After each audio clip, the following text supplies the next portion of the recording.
Bhopal, a land of many diversities. God is raising a generation to reach the unreached, transforming lives and providing His hope and grace to many. So join the journey with us in believing God's vision for our city.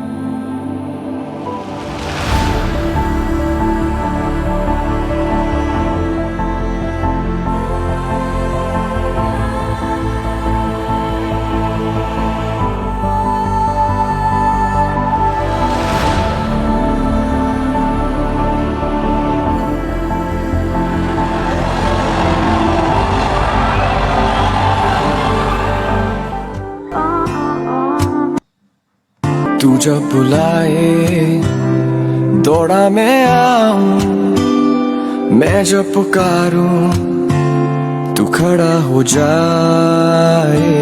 अंधेरे दिन में निराशा घिर जाए, तेरा एक वचन रोशनी हो जाए। क्योंकि तू मेरा विश्वास, सिर्फ तू मेरी चट्टान, मेरे मुश्किल दिनों में सवेरा है मेरा। तू ही तू, तू ही तू, तू ही तू, तू ही तू।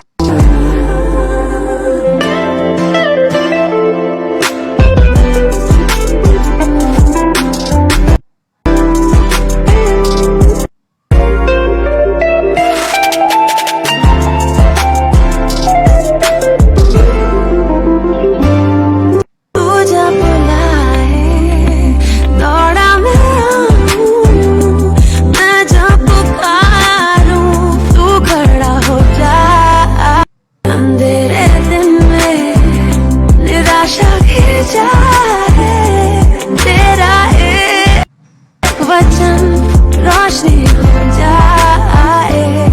क्योंकि तू मेरा विश्वास, सिर्फ तू तेरी चट्टान, मेरे मुश्किल दिनों में सवेरा है मेरा। तू ही तू, तू ही तू,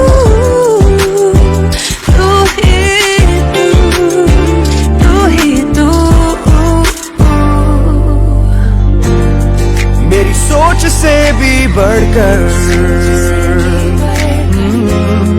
मेरी ख्वाहिश तू बन जाए। मेरे टूटने के क्षण में तेरे हाथ को मैं थामूं, कभी न शक करूं अब कर नहीं। क्योंकि तू मेरा विश्वास, सिर्फ तू मेरी चट्टान, मेरे मुश्किल दिनों में सवेरा है मेरा। तू मेरा, सिर्फ तू मेरी चट्टान, मेरे मुश्किल दिनों में सवेरा है मेरा। तू ही तू, तू ही तू। मेरी सूरत बिगड़ी थी, मेरा दिल था खाली,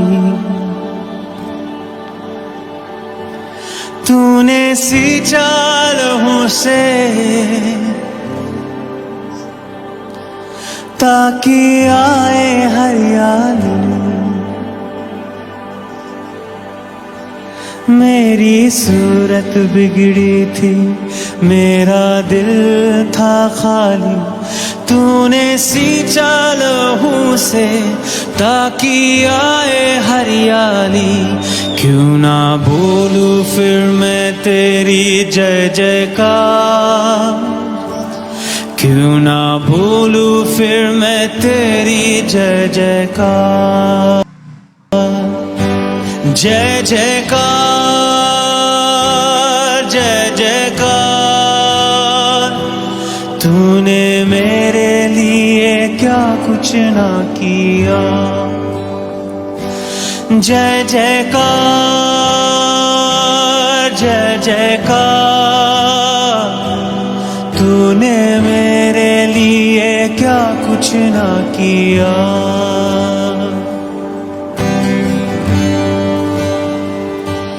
तेरा प्यार है महान, तेरा प्यार है जहां, मैं जो पहले मुर्दा था तूने डाली मुझ में जान। तेरा प्यार है महान, तेरा प्यार है जहान, मैं जो पहले मुर्दा था तूने डाली मुझ में जान। क्यों ना बोलूं फिर मैं तेरी जय जयकार, क्यों ना बोलूं फिर मैं तेरी जय जयकार। जय जयकार जय जयकार, तूने मेरे लिए क्या कुछ ना किया। जय जयकार जय जयकार, तूने मेरे लिए क्या कुछ ना किया।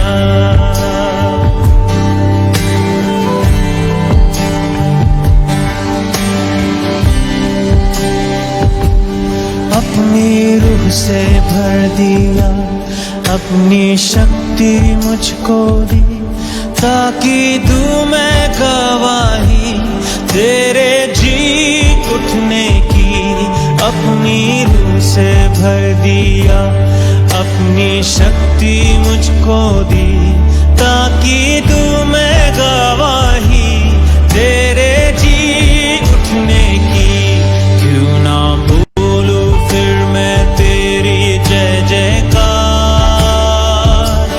क्यों ना बोलूं फिर मैं तेरी जय जयकार। जय जयकार जय जयकार, तूने मेरे लिए क्या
कुछ है किया. Lord, I confess that you have done everything for me. Everything for me on the cross. And that is why you said it is complete. तूने मेरे लिए क्रूस पर सब कुछ है किया, इसलिए तूने कहा पूरा हुआ. तूने मेरे लिए सब कुछ है किया. तूने मेरे लिए सब कुछ है किया. तूने मेरे लिए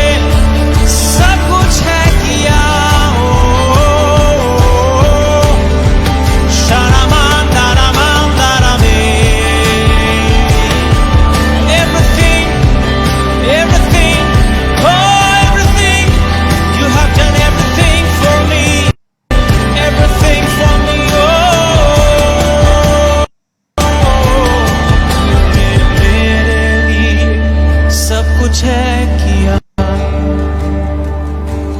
तूने मेरे लिए सब कुछ है किया. तूने मेरे लिए सब कुछ है किया. सच है, तूने मेरे लिए क्रूस पर सब कुछ किया. कहा पूरा हुआ. हालेलुया. इसलिए तेरी इच्छा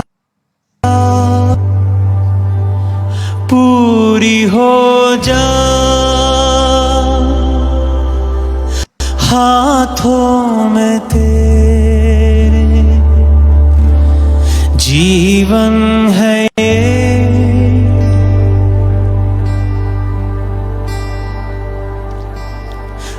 मैं मिट्टी हूँ, तू है कुम्हार. मुझको बना,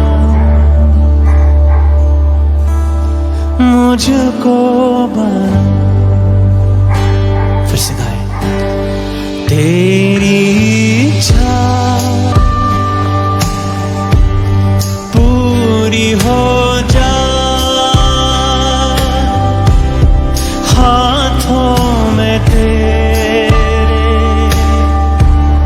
जीवन है. मैं मिट्टी हूँ, तू है कुम्हार. मुझको बना, मुझको बना.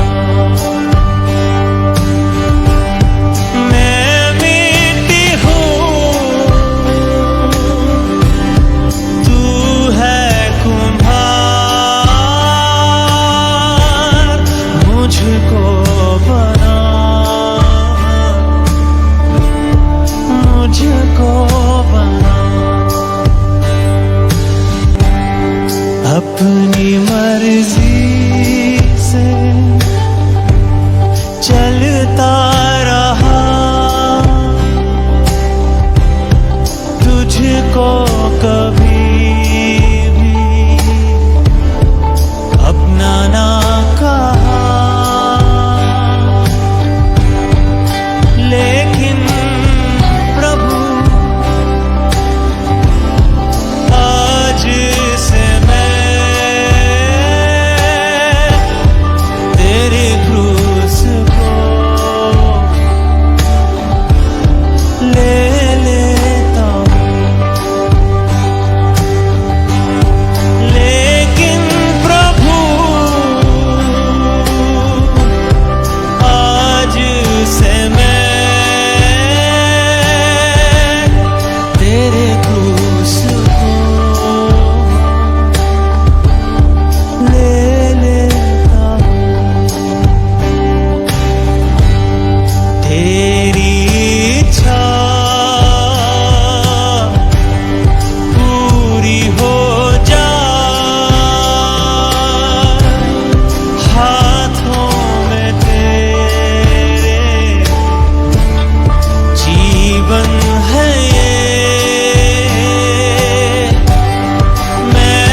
मुझको बना।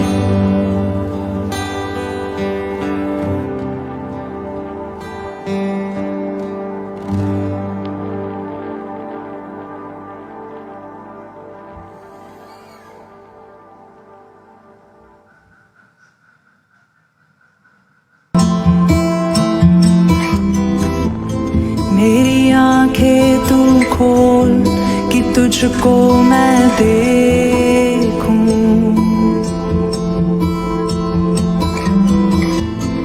मांगू मैं वो जो तू चाहे। मेरे दिल की ख्वाहिश है तेरी खूबसूरती,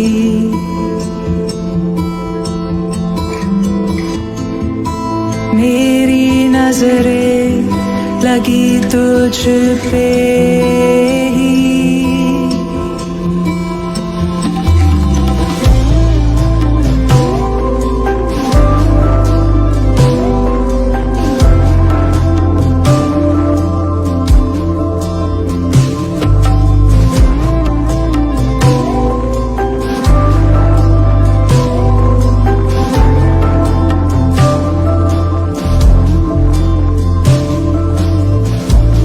मेरी आंखें तू खोल कि तुझको मैं देखूं,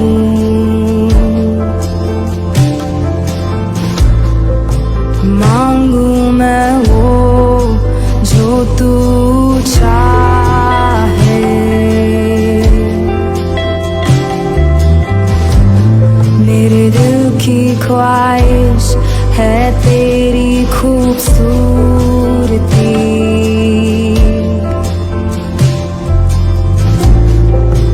मेरी नजरें लगी तुझ पे ही। क्या मैं अब आ जाऊं प्यार की गहराई में, जहाँ तू और मैं है आमने सामने। इनकार कैसे मैं करूं तेरी बाहों का, अब आखिर महिमा जो है तेरे चेहरे में।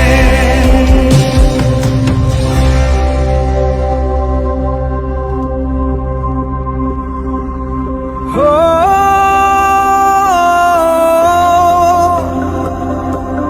हो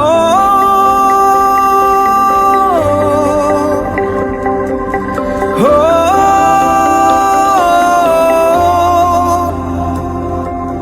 हो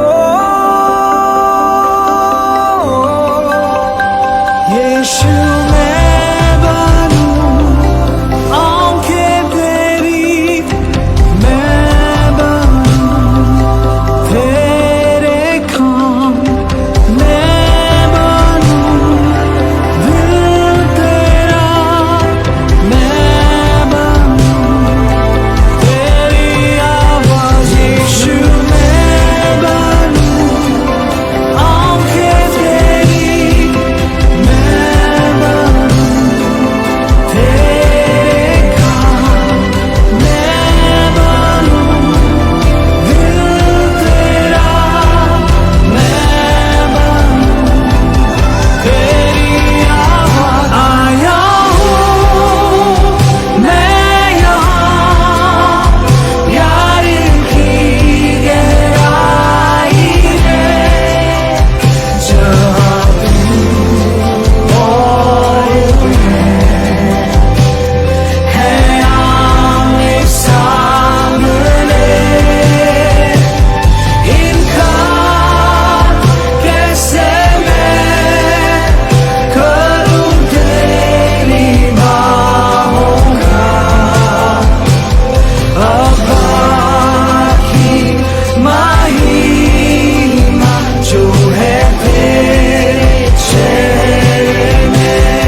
खातिर जी कर मराओ अब खाली खब है सबूत वो जिंदा है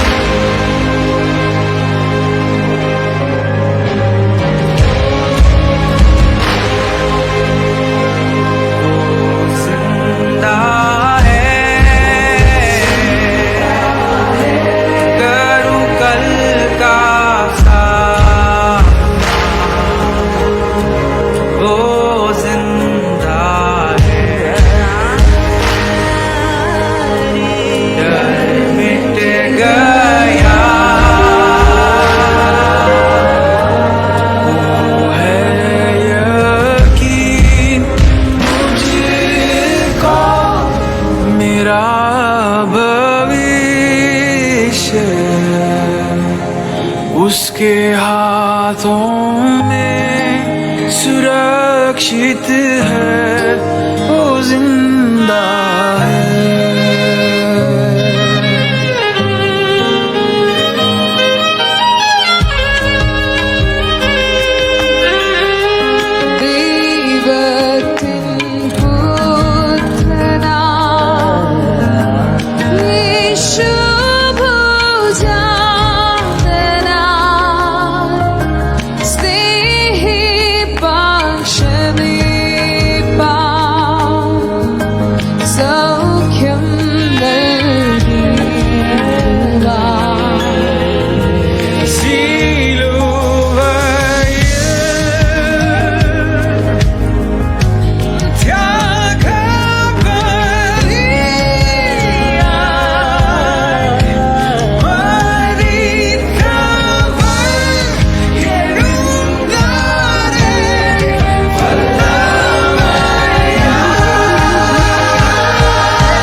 Jesus said to never be worried about your life, for all that you need will be provided.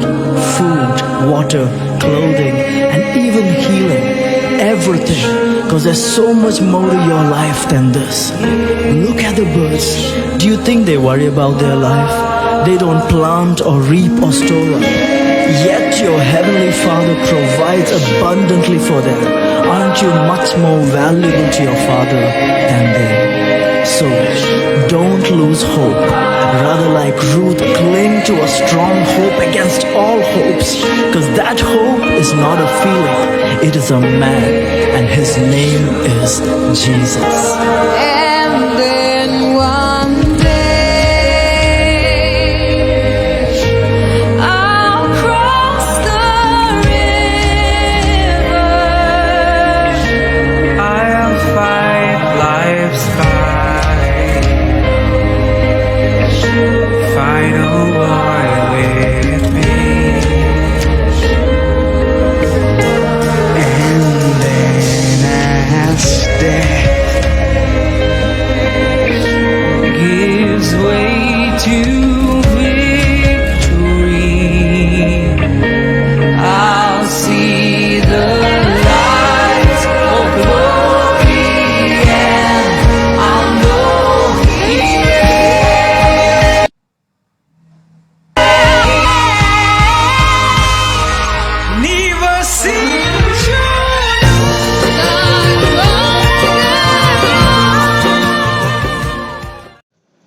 सबको जय मसीह की। मैं परमेश्वर का धन्यवाद करता हूँ आज के समय के लिए, जब मैं आप सबके साथ बात कर सकता हूँ परमेश्वर के वचन के बारे में। मैं धन्यवाद करता हूँ इम्पोर्टेंस ऑफ विजन की सारी टीम का, जिन्होंने ये मौका, ये सौभाग्य मुझे दिया कि मैं आपके साथ मिलकर परमेश्वर के वचन में से थोड़ी देर बात कर पाया हूँ। मेरा नाम अलीशा अभिषेक है, मैं जम्मू में रहता हूँ और यहाँ पे रह के मैं सेवकाई करता हूँ। मैं बहुत खुश हूँ, चाहे हम दूर हैं, चाहे हम लोग अब कहीं पे भी बैठे हो सकते हैं, इंडिया के किसी भी कोने में हो सकते हैं, लेकिन हम लोग फिर भी परमेश्वर के वचन में से मिलकर सीख सकते हैं और आप लोग सीख रहे हैं। आज जिस विषय के बारे में हम लोग बात करने वाले हैं वो विषय है how to operate in faith. हम लोग विश्वास का जीवन कैसे जिए। तो इससे पहले कि मैं इस विषय में जाऊँ, इस विषय को समझने के लिए कुछ चीज़ें हैं जो थोड़ा पहले हमें समझना ज़रूरी है। तो मैं थोड़ा उसके बारे में बताऊंगा, उसके बाद हम इसके बारे में बात करेंगे कि how to operate in faith. तो मेरे साथ बने रहें, मेरे साथ जुड़े रहें।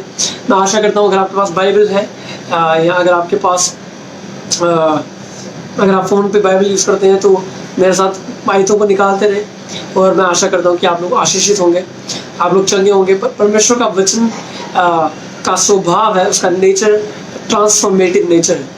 परमेश्वर का वचन जो है वो चीज़ों को बदल देता है। अगर परमेश्वर का वचन चीज़ों को बदल नहीं रहा तो हम लोग उस वचन को किसी ना किसी तरीके सही तरह से ग्रहण नहीं कर रहे।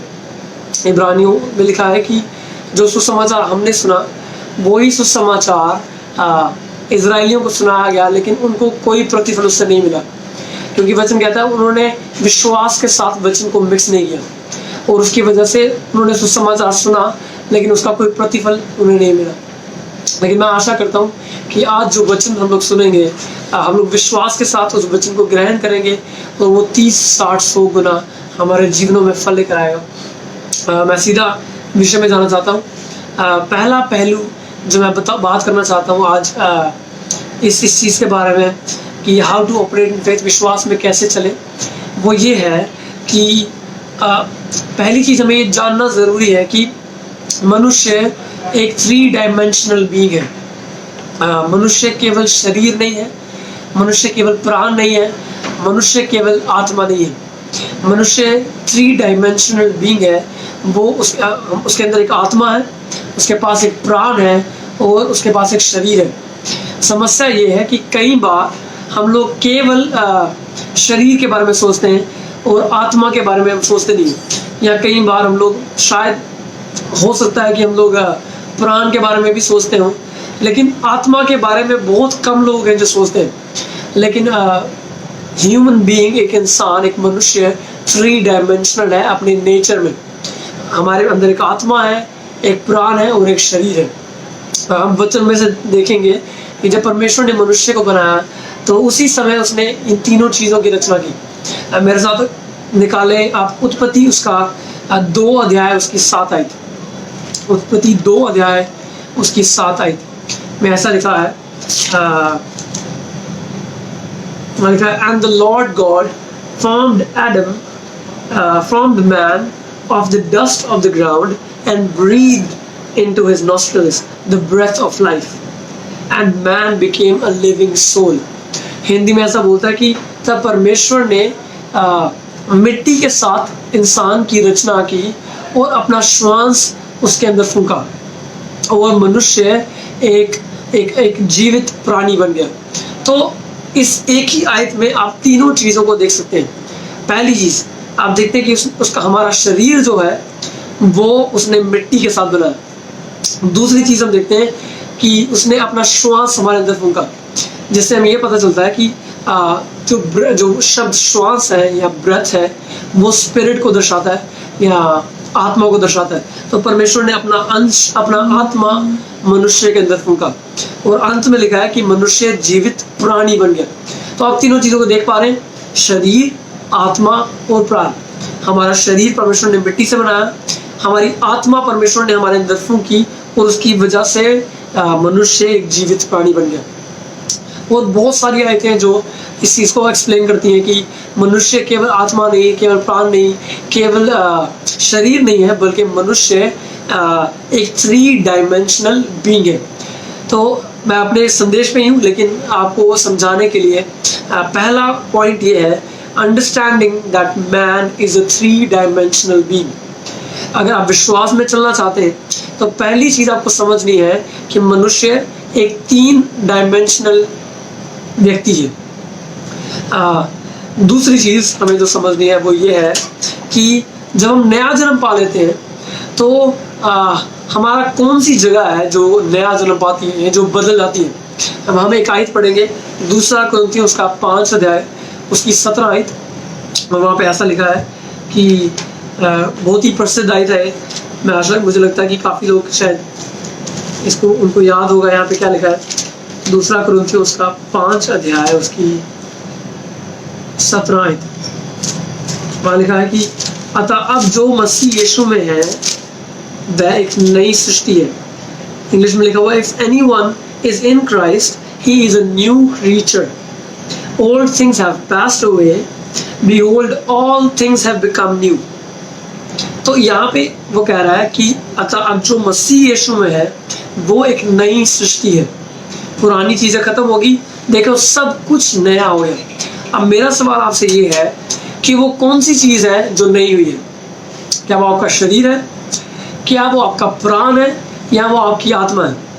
देखो, जब आप नया जन्म पाते हो या आप नई सृष्टि बन जाते हो तो ऐसा तो नहीं होता कि कोई व्यक्ति जो शरीर में पतला है वो नया जन्म पाने के बाद मोटा हो गया। इसका मतलब हमारे शरीर में बदलाव नहीं आता। और ऐसा भी नहीं होता कि कोई इंसान जो मैथमेटिक्स में वीक था लेकिन आज नया जन्म पाया तो कल वो मैथमेटिक्स में स्ट्रांग हो गया। या कोई, जैसे फॉर एग्जांपल मैं इंडिया में रहता हूँ, मैं इंग्लिश या हिंदी बोल रहा हूँ, मान लो मैं नॉर्वेजियन नहीं जानता या नहीं समझता, मैं अफगानी लैंग्वेज नहीं समझता, मैं स्पेनिश नहीं समझता। ऐसा नहीं होता कि आज मैंने नया जन्म पाया तो कल सुबह जब मैं उठा तो मुझे स्पेनिश भी बोलनी आ रही है, मुझे फ्रेंच भी आ रही है, मेरे मुंह से नॉर्वेजियन भी निकल रही है। वो सारी चीज़ें क्योंकि मेरे प्राण में, मेरे माइंड में है, इसलिए मेरे मन को अभी नया होना है, मुझे भी चीज़ें सीखनी है। बाइबल जब बात करती है प्राण के बारे में या मन के बारे में तो वो कहती है रोमियो 12 अध्याय में कि तुम्हारे मन के नए हो जाने से तुम्हारा चाल चलन भी बदलता जाए ताकि तुम परमेश्वर की भली, भावती और सिद्ध इच्छा को अनुभव से जान सको। तो जब वो मन की या प्राण की बात कर रहा है तो वो प्रेजेंट टेंस की बात कर रहा है कि वो इस समय बदल रहा है तुम्हारे मन के नए हो जाने से। इसका मतलब मेरा मन अभी नया हो रहा है, मेरा प्राण अभी नया हो रहा है। जब वो शरीर के बारे में बात करता है तो वचन कहता है कि हमें महिमा में शरीर मिलेंगे, we will receive the glorious bodies.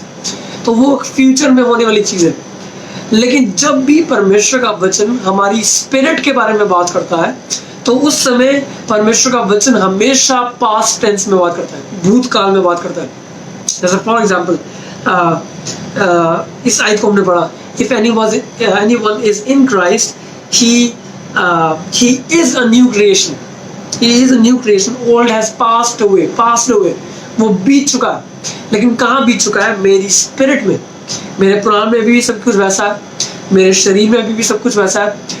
कई बार ऐसा होता है कि हम लोग, मेरे साथ हुआ है, कई बार मैं कई मीटिंग्स में गया और मीटिंग्स में जाने के बाद जब ऑल्टर कॉल हुई और मैंने परमेश्वर के, मैं सामने चला गया और मैंने परमेश्वर के सामने कमिटमेंट किया। मैंने बोला परमेश्वर मैं अपना जीवन आपको दे रहा हूँ और मैंने बोला कि मैं नया जन्म पाना चाहता हूँ। लेकिन हुआ क्या, थोड़ी देर के बाद जब मैं घर वापस आ रहा था तो रास्ते में ही मान लो मैं स्कूटी पे आ रहा हूँ और पीछे से अगर गाड़ी वाले ने गाड़ी मार दी तो अगर तो मैं पहले गाली निकालने वाला था तो इंस्टेंटली मेरे मुंह से गाली निकलेगी। अब इसका मतलब ये नहीं कि मैंने नया जन्म नहीं पाया, इसका मतलब ये है कि मेरा मन अभी नया नहीं हुआ, मेरा प्राण अभी नया हो रहा है, और इसलिए हमें ये जानना ज़रूरी है। तो पहला पॉइंट ये है कि ये समझना कि मनुष्य एक 3 डायमेंशनल बीइंग है। हमारे अंदर एक आत्मा है, हमारे अंदर एक प्राण है और हमारे पास एक शरीर है।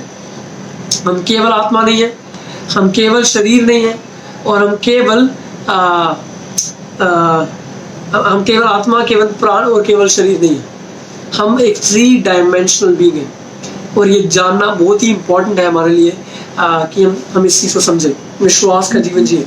दूसरा पॉइंट मैंने बताया वो ये है कि हमारे लिए ये जानना ज़रूरी है कि वो चीज़ जिसने नया जन्म पा लिया वो हमारा प्राण नहीं है, वो हमारा शरीर नहीं है, वो हमारी आत्मा है। यूहन्ना उसके 3 अध्याय में निकोदेमुस यीशु मसीह के पास आता है और पूछता है परमेश्वर के राज्य के बारे में, और यीशु से कहता है कि यदि तू नए सिरे से ना जन्मे तो तू परमेश्वर के राज्य में प्रवेश नहीं कर सकता। अब यहाँ पे और निकोदेमुस इस चीज़ को एक शारीरिक रूप में देखता है, और निकोदेमुस बोलता है कि परमेश्वर आप क्या कहना चाहते हो कि क्या मैं एक बुजुर्ग आदमी दोबारा अपनी माँ की कोख में जाऊं? आप देख सकते हैं इस चीज़ को। तो जब परमेश्वर नए जन्म की बात कर रहा था तो वो आत्मिक नया जन्म है, वो शरीर में नहीं है और हमारे प्राण में नहीं है, और ये जानना बहुत ही ज़्यादा ज़रूरी है। आज कई लोग हैं जो आज नया जन्म पाते हैं और कल रिजल्ट ढूंढना शुरू कर देते हैं कि हाँ मैंने तो नया जन्म पा लिया था। या कई बार हमारी कलीसियाओं में लोग आते हैं और वो लोग मान लो उन्होंने एक दिन नया जन्म पा लिया, लेकिन हमने उनको बोला कि भैया आपके तो आदतें बदली नहीं, आपके मुंह के शब्द बदले नहीं, और उसी समय हम उनका न्याय करना शुरू कर देते हैं।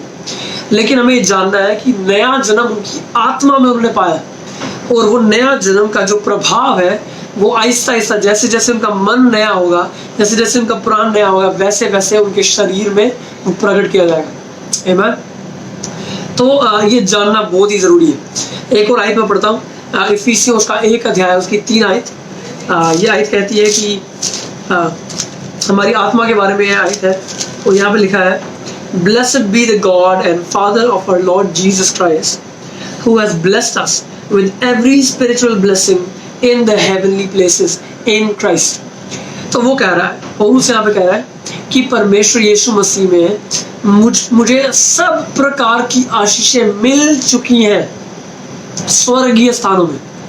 अब मैंने आपको बताया जब मैं नया जन्म पाता हूँ तो मेरी आत्मा वो चीज़ है जो नया जन्म पाती है, तो मेरी आत्मा में सब प्रकार की आशीषें डिपॉजिट हो चुकी हैं। आपकी आत्मा में अगर आपने नया जन्म पा लिया है तो आपकी आत्मा में सब प्रकार की आशीषें हैं। आपको अब और आशीषों की जरूरत नहीं है, क्योंकि आपकी स्पिरिट के अंदर सब प्रकार की आशीषों से आप आशीषित हैं। और ये मैं नहीं कह रहा, ये आपकी बाइबल कह रही है और मेरी बाइबल कह रही है, इफिसियों उसका 1 अध्याय उसकी 3 आयत में। अब आप बोलेंगे कि भैया यहाँ पे तो लिखा है कि स्वर्गीय स्थानों में, मैं तो यहाँ पे हूँ शरीर में। तो इसलिए इफिसियों 2 अध्याय उसकी 5 आयत में ऐसा कहता है, Even when we were dead in trespasses, made us alive together with Christ. By grace you have been saved, and raised us up together, and made us sit together in the heavenly places in Christ Jesus. अब मेरा सवाल यह है कि यीशु मसीह कब उठाया गया और यीशु मसीह इस समय कहाँ पे बैठा है? वचन के अनुसार यीशु मसीह पिता के दाहिने ओर अपने सिंहासन के ऊपर बैठा है, और वचन कह रहा है यहाँ पर कि मैं और आप इस समय स्वर्गीय स्थानों में पिता के दाहिने ओर यीशु के साथ बैठे। लिखा है जब हम पाप में मरे हुए थे तब परमेश्वर ने हमें मसीह के साथ जिलाया और हमें स्वर्गीय स्थानों में बिठा दिया। ये चीज बहुत इंपॉर्टेंट है जानना। अब शरीर में मैं इस समय इस कुर्सी पे बैठा हूँ, इस रूम में बैठा हूँ, लेकिन मैं आत्मा में मैं स्वर्गीय स्थानों में बैठाया गया। इस समय मैं इस पृथ्वी में भी हूँ, लेकिन मैं स्वर्गीय स्थानों में भी हूँ। इसलिए मैं बता रहा हूँ नई सृष्टि का जो पूरा प्रोसेस है या नया जन्म पाने का जो प्रोसेस है वो मेरी स्पिरिट में होता है। जैसे मैं नया जन्म पा लिया मैं स्वर्गीय स्थानों में पहुंच गया। तो आप इस समय आपकी स्पिरिट में कहाँ पे बैठे? स्वर्गीय स्थानों में। तो ये जानना जरूरी है। पहला पॉइंट मैंने आपको बताया कि आप 3 डायमेंशनल है। दूसरा पॉइंट कि वो चीज़ जो जिसने नया जन्म पाया वो आपके शरीर और प्राण नहीं है, वो आपकी आत्मा है। तीसरा पॉइंट जो आज का हमारा मेन टॉपिक है कि how to operate in faith, वो ये है कि operating in faith is equal to operating in the spirit. अब मैंने आपको बताया कि आपकी स्पिरिट में आप सब प्रकार की आशीषों से आशीषित हैं। आपकी स्पिरिट में आप 100% चंगे हैं। आपकी स्पिरिट में आप 100% होली हैं। आपकी स्पिरिट में आप 100% धर्मी हैं। आपकी स्पिरिट में आप कंप्लीटली डिलीवर्ड है, आप छुटकारा पाए हुए हैं। आपकी आत्मा में आप बंधन में बंधे नहीं जा सकते। आपकी आत्मा में आपके ऊपर कोई जादू टोना नहीं चल सकता। आपकी आत्मा में आप जैवन से भी बढ़कर। सोचे 2 मिनट, यूहन्ना जब लिखता है उसकी पत्री में, वो कहता है, हे जवानों, मैं तुमसे इसलिए लिखता हूँ क्योंकि तुमने उस दुष्ट के ऊपर जय पा ली है। कुछ साल पहले मैं शायद के बारे में सोच रहा था परमेश्वर पौलुस लिख रहा है कि तुमने जय पा ली है, लेकिन नौजवान पीढ़ी एक ऐसी पीढ़ी है जो सबसे ज्यादा एक तरीके से हारी हुई है या बंधी हुई है। लेकिन वचन कह रहा है कि नौजवानों, मैं तुम्हें इसलिए लिखता हूँ क्योंकि तुमने जय पा ली है। क्योंकि सच्चाई ये है कि हर वो नौजवान जो यीशु पे विश्वास करता है, जिसने नया जन्म पा लिया है, उसकी आत्मा में वो जयवंत से भी बढ़कर है, जयवंत से भी बढ़कर। इसलिए अपनी स्पिरिचुअल रियलिटी को, अपनी आत्मिक वास्तविकता को जानना बहुत ही जरूरी है एक विश्वासी के लिए। हम ज्यादातर बार केवल अपने शरीर को देखते हैं और हम क्या महसूस कर रहे हैं, केवल अपने प्राण को देखते हैं, अपने शरीर को देखते हैं और अपने आत्मिक पहलू को कंप्लीटली भूल जाते हैं। ये जानना इंपॉर्टेंट है कि आपके अंदर एक आत्मा है। आपके पास एक शरीर है, आपके पास एक प्राण है, लेकिन आपके अंदर एक आत्मा है। और वो आत्मा है जिसने नया जन्म पाया है, जो नई सृष्टि है, उसमें सारी पुरानी चीजें बीत चुकी हैं और सब कुछ नया हो गया। आपकी स्पिरिट के अंदर आनंद है। आप देखें, जब पौलुस जेल में था, बेड़ियों से बंधे हुए हैं, लेकिन वचन कहता है वो आनंद के साथ आराधना कर रहे हैं। आप कैसे बेड़ियों में बंधे हुए हैं, सर्दी में आप जेल में हैं और आराधना कैसे कर सकते हैं? आप तब आराधना कर सकते हैं जब आपको पता हो कि आपकी आत्मा में आप स्वर्गीय स्थानों में बिठाए गए। आपको पता है, जब पौलुस इस बात को लिख रहा है कि मैं बेड़ियों में बंधा हुआ था, इफिसियों की पत्री भी जब वो लिख रहा है, तब पौलुस जेल में बैठ के लिख रहा है। कई बार मैं जब पढ़ता हूँ, मैं सोचता हूँ कि क्या पर्सपेक्टिव है, क्या विचारधारा पौलुस की। पौलुस जेल में बैठा है लेकिन कह रहा है कि मैं स्वर्गीय स्थानों में बैठा गया। क्यों ऐसे कह पा रहा है? क्योंकि वो आत्मा के अनुसार चलता है। इसलिए तो पौलुस कहता है, I do not walk bye site, I walk by faith. उसका मतलब ये है कि मैं अपनी आत्मिक रियलिटी के अनुसार चलता हूँ। मैं वो नहीं देखता जो मेरी शारीरिक आंखें मुझे दिखा रही है, मैं वो देखता हूँ जो मेरी आत्मा की वास्तविकता है इस समय। पहला यूहन्ना उसके 4 अध्याय में लिखा है कि प्रेम इस तरीके से तुम्हारे अंदर सिद्ध हुआ है कि न्याय के दिन में तुम्हारे अंदर हियाव हो। और लिखा है कि इसलिए क्योंकि जैसा वो है वैसे तुम हो इस संसार में। इतनी ज्यादा हैवी आई रहे अगर आप इसके बारे में सोचें। लिखा है, as he is so are we in this world. ज्यादातर मसीह लोग, ज्यादातर विश्वासी लोग ये सोचते हैं जब मैं स्वर्ग चले जाऊंगा तब शायद मैं उसके समान बन जाऊं। लेकिन वचन कह रहा है जैसा वो है वैसे तुम हो इस संसार में। अब मेरे शरीर में मैं यीशु मसीह के जैसा नहीं हूँ। मेरे शरीर में कई बार मैं परमेश्वर की इच्छा के अनुसार नहीं चल पाता। मेरे विचारों में, मेरे प्राण में मैं यीशु के समान नहीं हूँ। मेरे दिमाग में कई ऐसे विचार आते हैं कई बार जो परमेश्वर की इच्छा नहीं है। लेकिन एक चीज जो मेरी स्पिरिट है वो 100% यीशु की तरह है, आइडेंटिकल है। पहला कुरिन्थियों में ऐसा बोलता है पौलुस कि whoever is joined to the Lord has become one spirit। जो भी परमेश्वर के साथ जुड़ा है वो उसके साथ एक आत्मा बन चुका है। मैं चाहता हूँ आप 2 मिनट लगाएं और इस चीज को अपने अंदर घर करने दें कि आपकी आत्मा में आप यीशु के समान हैं। आपकी आत्मा में आप यीशु के समान हैं। जैसा यीशु पवित्र है वैसे आप पवित्र हैं। जैसा यीशु धर्मी है वैसे आप धर्मी हैं। और आत्मा के अनुसार चलना विश्वास के अनुसार चलना है। अगर आप आत्मा में ऑपरेट कर रहे हैं तो आप विश्वास में ऑपरेट कर रहे हैं, क्योंकि आप शरीर के अनुसार नहीं चल रहे, आप आत्मा के अनुसार चल रहे हैं। मेरे साथ एक वचन पढ़े, रोमियो उसका 10 अध्याय उसकी 17 आयत। रोमियो 10 अध्याय उसकी 17 आयत में ऐसा लिखा है, So then faith comes by hearing and hearing by the word of God। तो अब विश्वास सुनने से आता है और सुनना परमेश्वर के वचन के द्वारा। अब पहली चीज जो परमेश्वर का वचन करता है वो ये है कि आपको आपकी स्पिरिचुअल रियलिटी दिखाता है। परमेश्वर का वचन आपको आपकी आत्मिक वास्तविकता दिखाता है। अगर आप अधर्मी हैं, अगर आप यीशु मसीह पे विश्वास नहीं करते, अगर आपने नया जन्म नहीं पाया, तो परमेश्वर आपका वचन रिवील करेगा कि आपको यीशु की ज़रूरत है, आपको नया जन्म पाने की ज़रूरत है। लेकिन अगर आप यीशु के ऊपर विश्वास करते हैं, आपने नया जन्म पा लिया है, तो परमेश्वर का वचन आपकी नेचुरल रियलिटी, आपकी वो नई रियलिटी आपके सामने लेकर आएगा। और जब आप वो सुनेंगे तो आपके अंदर विश्वास पैदा होगा, आपके अंदर विश्वास पैदा होगा। Faith comes by the word of God.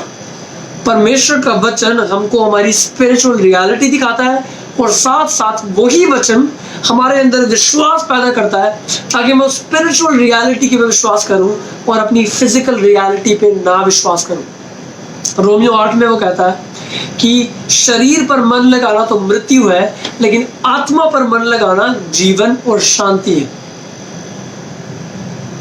जब चाहे आपने नया जन्म पा लिया है, लेकिन अगर आप आत्मा के अनुसार नहीं चल रहे, अगर आप विश्वास में नहीं चल रहे, तो आप परमेश्वर को प्रसन्न नहीं करें।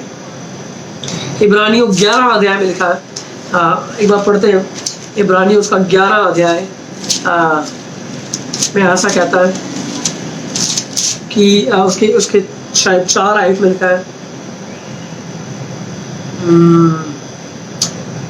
लिखा है कि without faith it is impossible to please God. विश्वास के बिना परमेश्वर को प्रसन्न करना अनहोना है।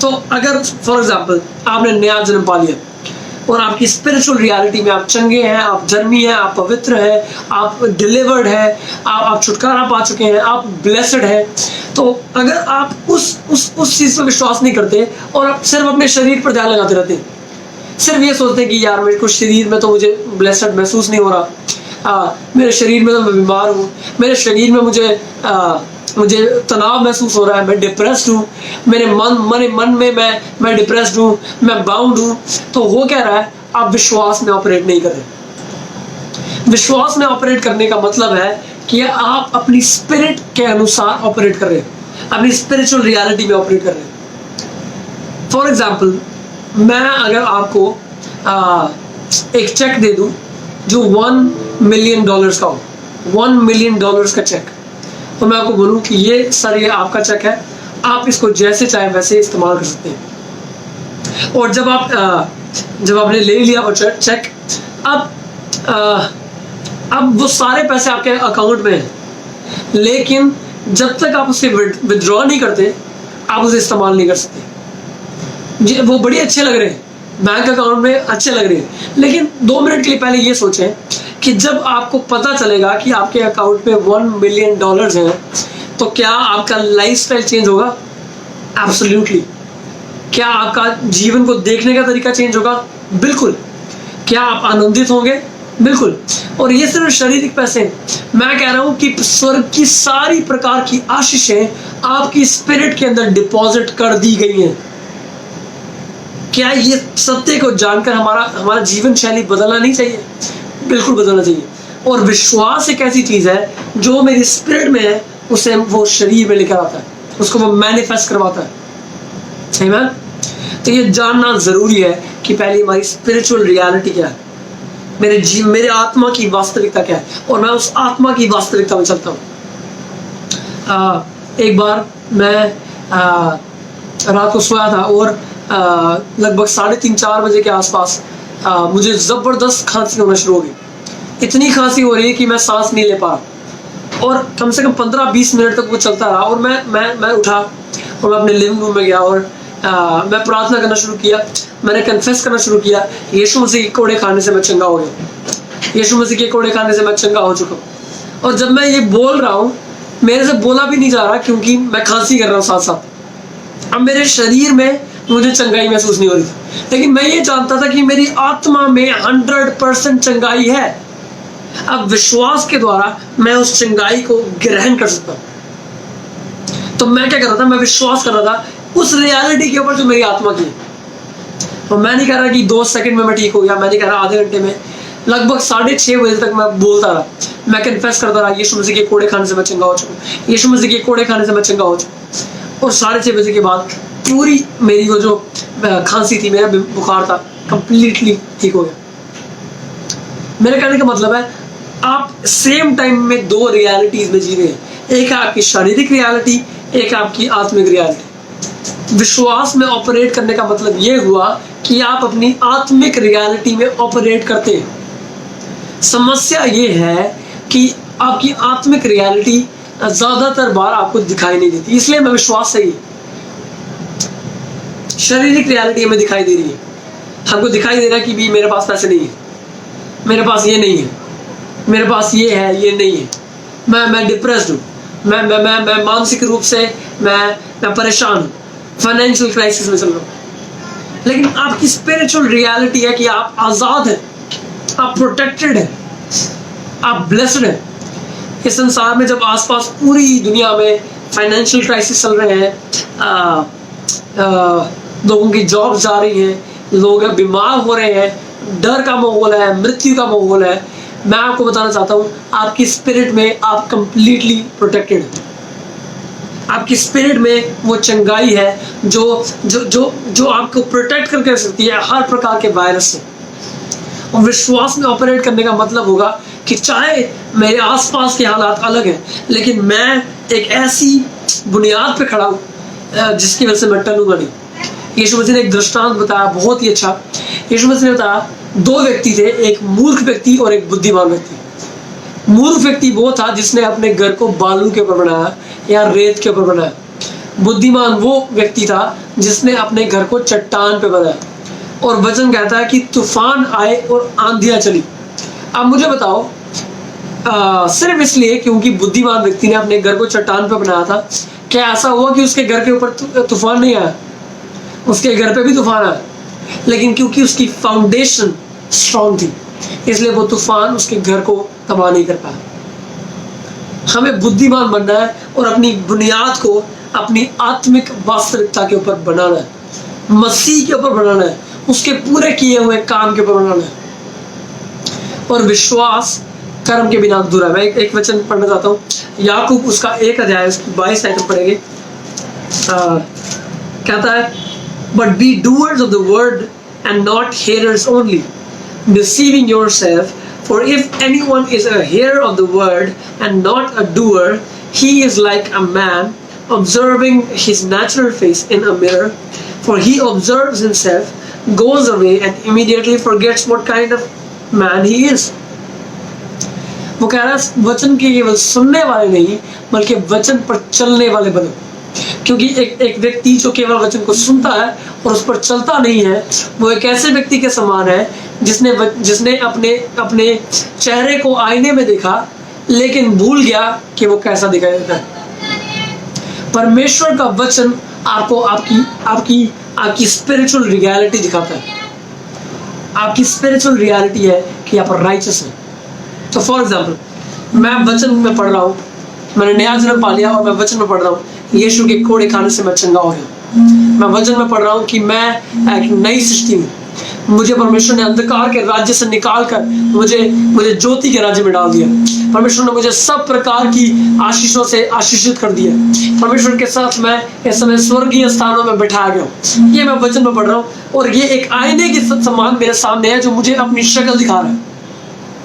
और अगर मैं वचन के अनुसार नहीं चल रहा, अगर मैं विश्वास में ऑपरेट नहीं कर रहा, तो हुआ क्या, मैंने सुना लेकिन मैं भूल गया कि मैंने सुना क्या। मैं भूल गया मेरी स्वाभाविक चेहरा कैसा है। आप लोग समझ रहे हैं? वचन आपको आपकी स्पिरिचुअल रियलिटी दिखाएगा। वचन आपको दिखाएगा कि आप ये तेरी वास्तविकता है तेरी स्पिरिट में, और साथ साथ हमें विश्वास देगा कि अब मैं उस आत्मिक वास्तविकता में चलना शुरू करूँ।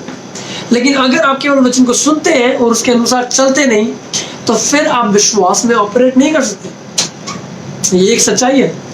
और दुख की बात यह है कि मैक्सिमम विश्वासी अभी तक अपनी आत्मिक वास्तविकता के बीच में ऑपरेट नहीं कर रहे।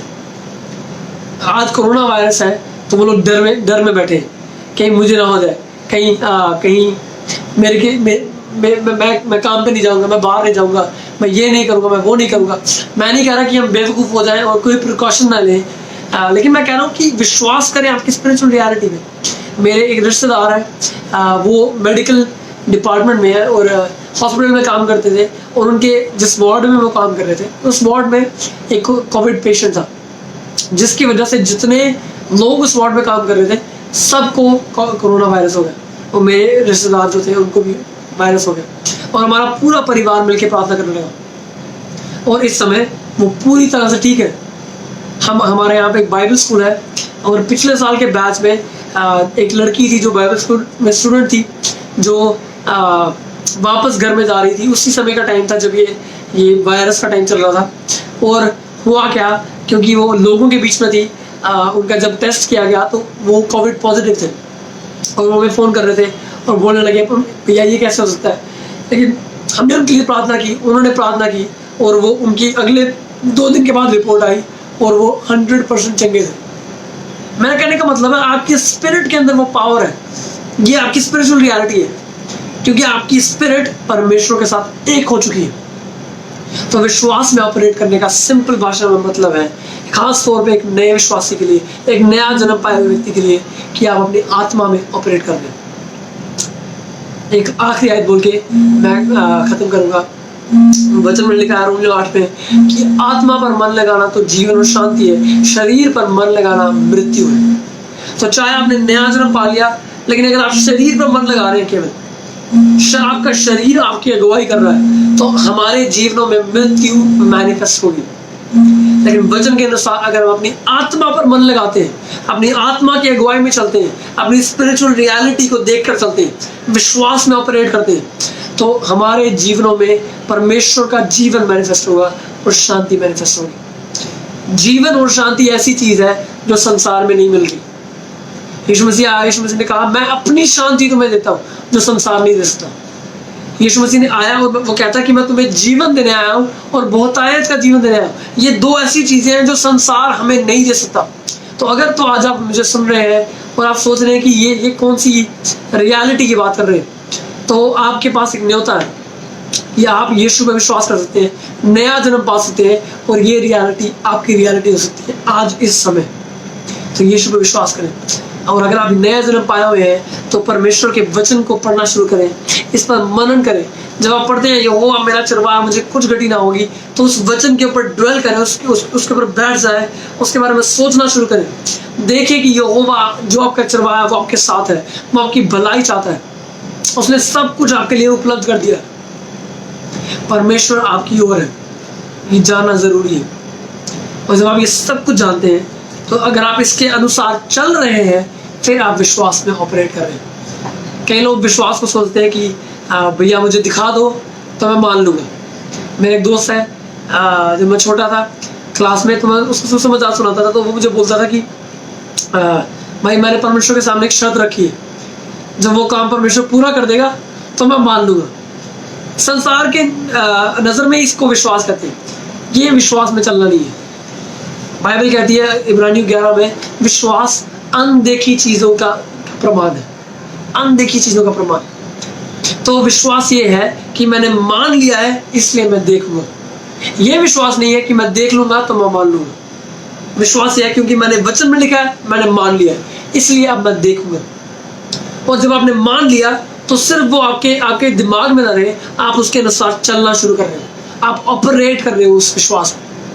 तो मैं आपको एनकरेज करना चाहता हूँ, परमेश्वर के वचन को अपने अंदर आपकी स्पिरिचुअल रियलिटी को रिवील करने दें और परमेश्वर के वचन को आपके अंदर विश्वास इम्पार्ट करने दें। आप ऐसे विश्वास नहीं कर सकते कि मैं आज 3 दिन का उपवास करूंगा और मैं परमेश्वर को बोलूँगा परमेश्वर मुझे विश्वास दे। विश्वास ऐसे नहीं मिलता। परमेश्वर के वचन में क्लियरली लिखा है कि विश्वास सुनने से आता है और सुनना परमेश्वर के वचन से। इसलिए वचन पर मनन करें, उसके वचन के ऊपर अध्ययन करें। परमेश्वर आपको आशीष दे। मैं आपके लिए प्रार्थना करूंगा। परमेश्वर मैं आपका धन्यवाद करता हूँ हर उस व्यक्ति के लिए जो समय देख रहा है या जो देखेंगे। परमेश्वर मैं प्रार्थना करता हूँ कि ये अपनी स्पिरिचुअल रियलिटी को जान जाए।